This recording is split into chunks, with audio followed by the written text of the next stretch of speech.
ဘာသာရေးခိုင်းတချို့ကတဲ့ပြောတယ်သူများအသက်တတ်တဲ့လူဟာသူများအသက်တတ်တဲ့လူမှန်တယ်မြတ်မျက်မှောက်ဘဝမှာဆင်းစိတ်ဆင်းရဲမှုကိုယ်ဆင်းရဲမှုနဲ့ကြုံရတယ်တဲ့အသေးချာမှတ်တာနော်သူများအသက်တတ်တဲ့ပုဂ္ဂိုလ်တိုင်းပါဠိလိုပြောရင်ယောကောစိပါဏမတိပါတေတိသဗ္ဗောတော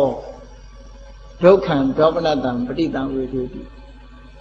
မြန်မာလိုပြန်လို့ရှိရင်သူများအသက်တတ်သူတိုင်းဟာကိုယ်ဆင်းရဲမှုစိတ်ဆင်းရဲမှုခံစားရတယ်ဒီလိုပြောနော်တချို့ဘာသာတရားတွေကအဲ့လိုဟောတယ်သူများပစ္စည်းခိုးတဲ့ပုဂ္ဂိုလ်တိုင်းဟာမျက်မှောက်ဘဝမှာစိတ်ဆင်းရဲမှုကိုယ်ဆင်းရဲမှုခံစားရတယ်ကြုံတွေ့ရတယ်သူတစ်ပါးသားမယားပြစ်မှားတဲ့ပုဂ္ဂိုလ်တိုင်းဟာမျက်မှောက်ဘဝမှာပဲဒုက္ခကိုယ်ဆင်းရဲမှုနဲ့ဒေါမနတစိတ်ဆင်းရဲမှုကိုခံစားရတယ်လိမ့်လေလှည့်ပြားပြောကြတဲ့ပုဂ္ဂိုလ်လူလိမ်တိုင်းဟာမျက်မှောက်ဘဝမှာကိုယ်ဆင်းရဲမှုစိတ်ဆင်းရဲမှုနဲ့ကြုံတွေ့ရတယ်ဟောတချို့အဲ့ဒါလိုဟောတယ်အဲ့ဒါကိုမြတ်စွာဘုရားထောက်ပြတယ်အကုသိုလ်ဟာမကောင်းတာတော့မှန်တယ်နော်သူများအသက်တတ်တဲ့ပုဂ္ဂိုလ်တိုင်းဟာမျက်မှောက်ဘဝမှာဒုက္ခရောက်ပြီးစိတ်ဆင်းရဲနေရတာဟုတ်သလားနောက်ဘဝပြောတာမဟုတ်ဘူးနော်အခုဘဝမြတ်စွာဘုရားထောက်ပြတယ်လူနှမျိုးတွေ့ရတယ်တဲ့တယောက်ကတော့သူများအသက်တတ်လို့ຢာရုတွေရပြီးတော့ဆုတွေလက်တွေနဲ့ရပြီးတော့ချမ်းသာတာနေရတဲ့ပုဂ္ဂိုလ်ရှိတယောက်ကတော့သူများအသက်တတ်လို့ဆိုပြီးတော့ထောင်တန်းကြပြီးသူကိုယ်တိုင်အသက်ခံရှိမရှိဘူးလားဘာဖြစ်လို့ကွဲနေရ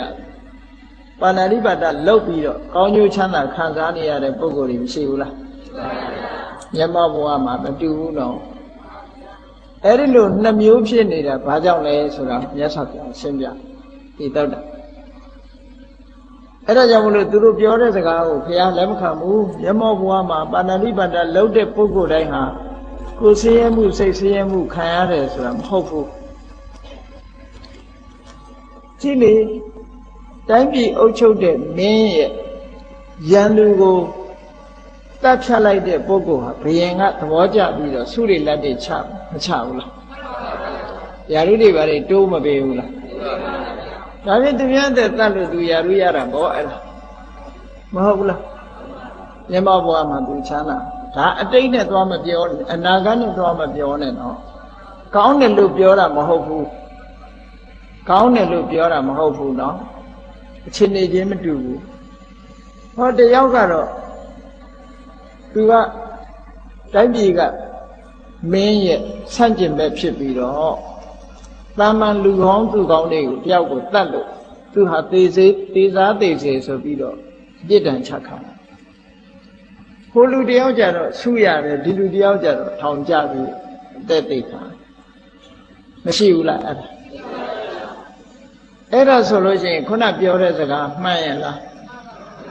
ပါဏာတိပါဒလောက်တဲ့ပုဂ္ဂိုလ်တိုင်းမျက်မှောက်ဘဝမှာကိုယ်ဆင်းရဲမှုစိတ်ဆင်းရဲမှုနဲ့ကြုံရတယ်လို့သူတို့ပြောတဲ့စကားမှန်မလားမမှန်ဘူးဒါကြောင့်မို့မြတ်စွာဘုရားကြတော့ဘလို့ဟောတော့ဆိုရင်ပါဏာတိပါဒောနိရယတံဝတ္တနိကောပါဏာတိပါဒအမှုသည်ငရဲ၌ဖြစ်စေနိုင်သည်လို့ပြောတာဖြစ်စေနိုင်သည်ဆိုတာနဲ့ဖြစ်ရမည်ဆိုတာနဲ့တူလားမတူဘူးလားမတူဘူးနော်မြတ်စွာဘုရားဟောရင်အဲ့လိုပဲဟောတယ်ပါဏာတိပါဒဆိုတဲ့အကုသိုလ်တွေရှိလာမြတ်စွာဘုရားတရားတော့အမတမလက်တွေ့ကြတယ်တရားကိုဟောတာမဖြစ်နိုင်တာဟောတာမဟုတ်ဘူးကဲပါဏာတိပါဒအမှုပြုတိုင်းမျက်မှောက်ဘဝမှာဆင်းရဲဒုက္ခကြုံရတယ်ပါဏာတိပါဒအမှုပြုတိုင်းငရဲကြတယ်ဆိုလို့ရှိရင်ပြောပြမယ်တခုပါဏာတိပါဒအမှုပြုလို့ငရဲကြတဲ့ပုဂ္ဂိုလ်ရှိတယ်မကြတဲ့ပုဂ္ဂိုလ်ရှိတယ်အလုံးကြောက်ကြလိမ့်မယ်တမ္ပဓာတိကလို့ဆိုတဲ့သူကငကိုယ်တော့ကနာမည်ကျော်သခိုးဓမြကြီးပေါ့ခွန်အားဗလအမတန်ကောင်းတဲ့ရက်ဆက် သူ့ကိုဖမ်းမိတဲ့အခါကျတော့သူ့ရဲ့အပေါင်းအသင်းတွေကိုတတ်မဲ့လူလိုက်ရှာတာမရတော့သူ့ကိုပဲလူသက်သမားအဖြစ်ခန့်လိုက်ခန့်တော့သူနဲ့လှုပ်ဖို့ကြိုင်ပဲတခိုး900ကိုသူတတ်ပြစ်နောက်တိုင်းပြည်မှာခိုးမှုလူရဲမှုတွေကျူးလွန်တဲ့ပုဂ္ဂိုလ်တွေကိုတတ်เสียရှိရင်လည်းသူပဲတတ်အဲ့ဒီအမှုရာထူးကိုဘုရင်ကသူပေးထားတယ်ဘယ်လောက်ထိအောင်အမှုထမ်းတော့ဆိုအနှစ်50ဒီနေ့လူပေါင်းများစွာတတ်ရတဲ့အခါရှိတယ်အသက်ကြီးလာတဲ့အခါကျတော့သူလူတွေကိုတစ်ချက်နဲ့ခုခေတ်လိုတော့တနတ်နဲ့ပြည့်မှာမဟုတ်တော့အဲ့ဒီခေတ်ကတော့ဓာတ်နဲ့ခိုးရအားရှိမှခုတ်လို့ရမှာပေါ့နော်အဲ့တော့တစ်ချက်တည်းနဲ့သေအောင်မခုတ်နိုင်တော့လူတွေဆင်းရဲတယ်ပေါ့အော်ကြဟိတ်ကြငိုသံနေကြားလို့သူ့ယာရုဖြုတ်လိုက်ယာရုဖြုတ်လိုက်တဲ့နေ့မှာအစာကောင်းအောင်စားဖို့ဒါကတော့စိတ်ဓာတ်မတန်ကြောင်းအစာကောင်းမစားရဘူးသူရှင်သာရိပုတ္တရာနဲ့တွေ့တဲ့အခါမှာရှင်သာရိပုတ္တရာကိုဆွမ်းတူပြီးရှင်သာရိပုတ္တရာကတရားဟောလိုက်လို့ဝိပဿနာဉာဏ်အစဉ်စဉ်သိပြီးတော့အနုလောမခန္တီဉာဏ်ဆိုတာမဲ့သောတာပန်နာကတ်သွားတဲ့အသိဉာဏ်တစ်ခုရသွားအဲ့ဒီအချိန်လေးမှာနွားခိုးလို့သူတည်သွားတယ်ဆိုမဟုတ်လားရှင်သာရိပုတ္တရာတရားနာပြီးတော့အပြန်မှာနွားတကောင်ကခွေအိန္ဒိယမှာလည်းနွားတွေကလွတ်နေအများကြီးပဲလေ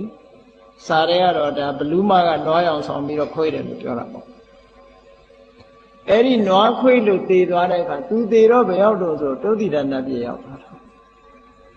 ကဲပါဏာတိပါဒလုံးတဲ့လူကငရဲကြတယ်လို့ပြောလိုက်ရင်မှန်မလားသို့တော့ဒီပါဏာတိပါဒကနေပြီးတော့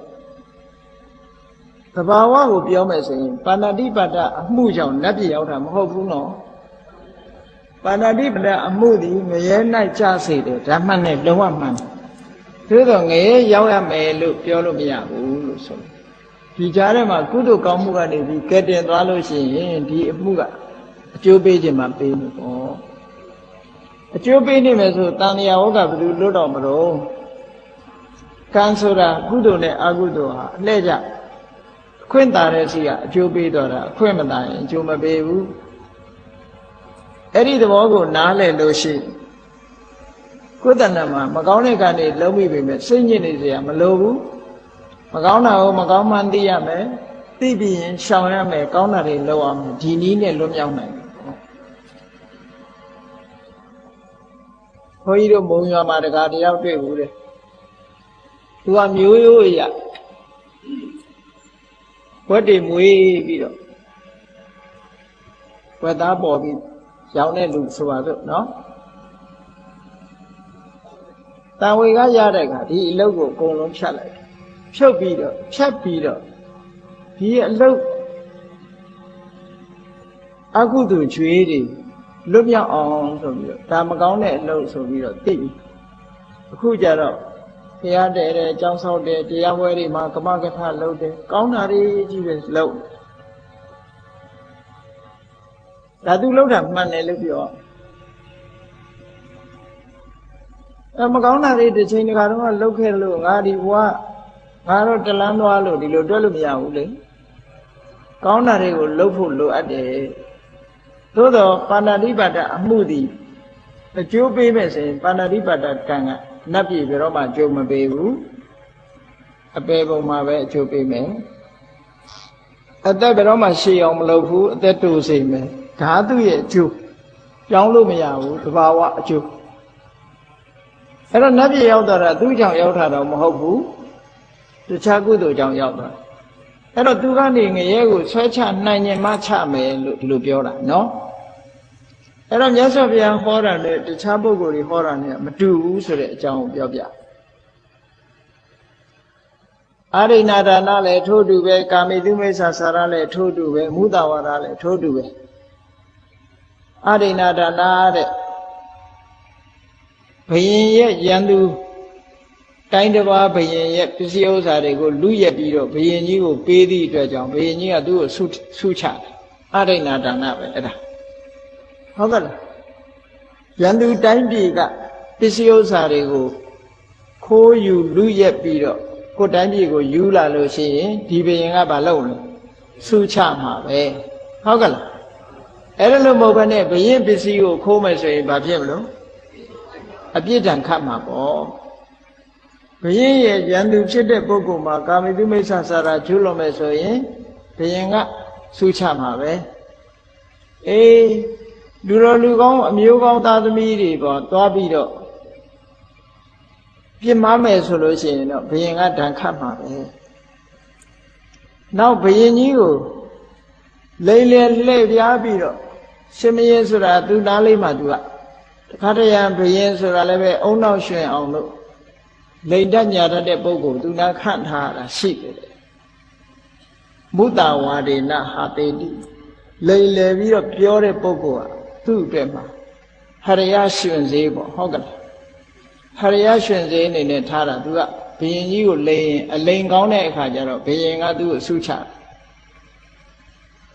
ဒါမျိုးလည်းရှိတယ်နော်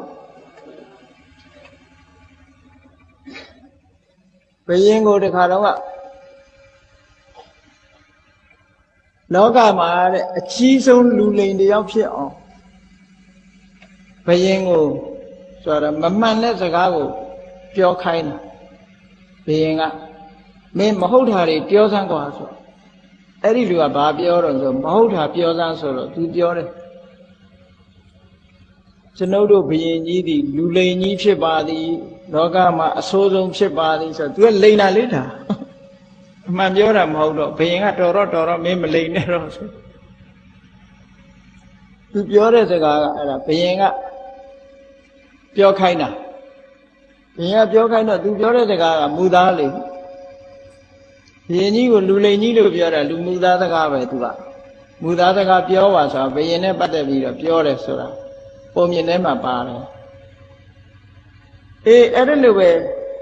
ပါဏာတိပါဒအမှုပဲဖြစ်ဖြစ်အရိဏဒါနကာမိတုမိစ္ဆာစာရမုဒဝါဒပဲဖြစ်ဖြစ်